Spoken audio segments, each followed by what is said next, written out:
A session that I was giving some time ago to a group of store managers on hiring, towards the end of a multiple hour session, one of the managers raised her hand and said, "I don't buy it."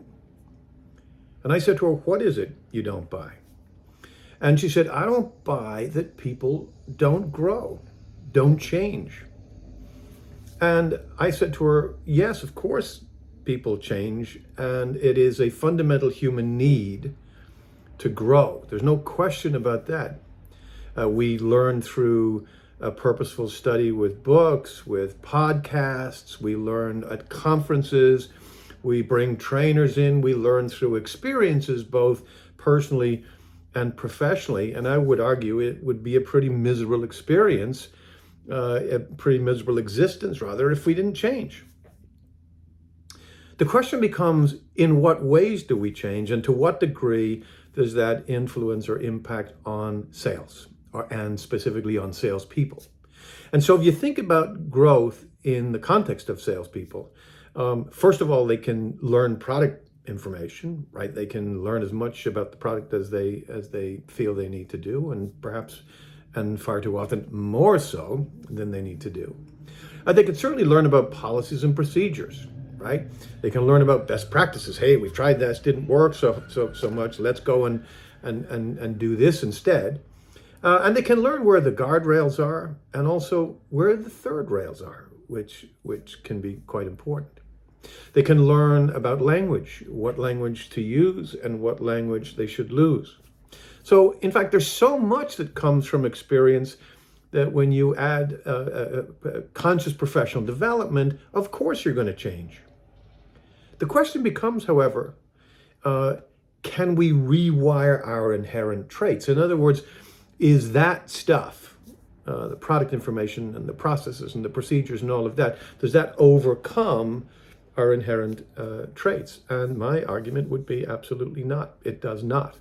So, for instance, if you lack drive or motivation or grit, are you going to be inspired to influence consumer behavior to the extent that it results in sales, in actual sales, things that you sort of count?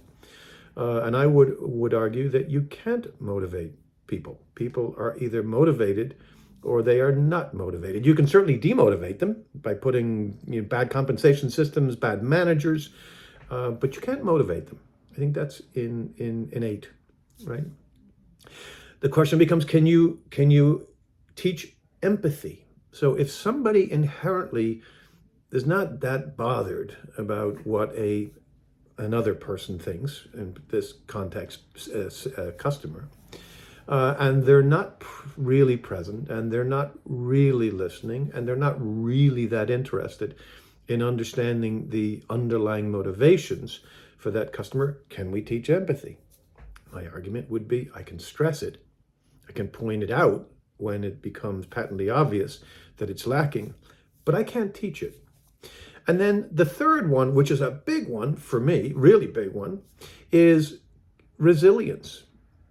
Resilience, if somebody has sufficiently low reserves of it, is going to fundamentally derail people who are in a job, I would argue any job, where rejection or failure is a very, very significant part of their daily existence.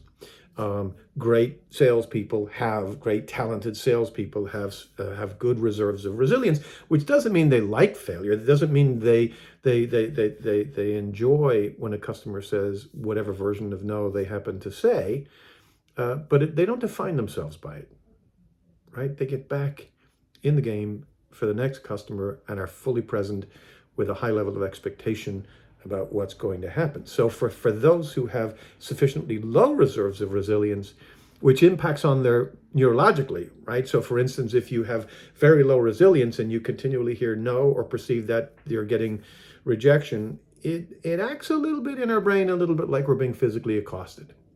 And so the idea that we could take somebody without solid reserves of resilience and ask them to put themselves in a position where they're continually hearing no, and in their interpretation, continually getting rejected, is quite the mountain, and I'm not sure we can climb that. So again, can we teach those things? Can we teach drive? Can we teach empathy? Can we teach resilience?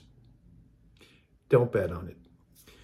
Hire those traits and then teach everything else. You'll be amazed at the growth you see. I'm Peter Smith. Thanks for listening.